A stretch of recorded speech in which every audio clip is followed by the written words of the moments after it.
தாவேக்கா தம்பிங்களா, ஒரு நிமிஷம் இருங்களேன். நீங்க தானே அந்த மாற்று அரசியல் பண்ண போறீங்க. உங்க அண்ணா இருக்காருல, உங்க தலைவர் அந்த பக்கம் அரசியல் பேச ட்ரை பண்ணிட்டு இருக்காரு. நீங்க இங்க வர்ச்சுவல் வாரியர்ஸா எல்லா காமெண்ட் செக்ஷன்லயும் நிறைய பேசிட்டு இருக்கீங்க, புரியுது. ஆனா உங்க அண்ணன் பேசுறது உங்களுக்கு புரியுதா இல்லையா?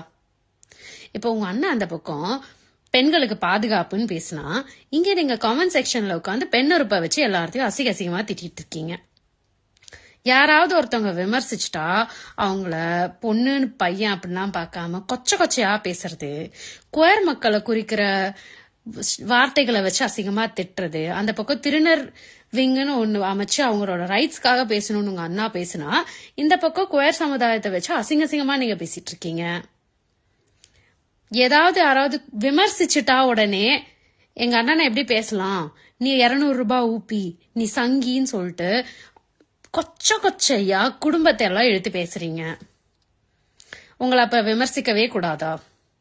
இது என்ன படமா ரிவ்யூ போட்டு போறதுக்கு? இது அரசியல். உங்க கொள்கைய உங்க அண்ணனை எல்லாத்தையும் விமர்சிக்க தான் செய்வாங்க.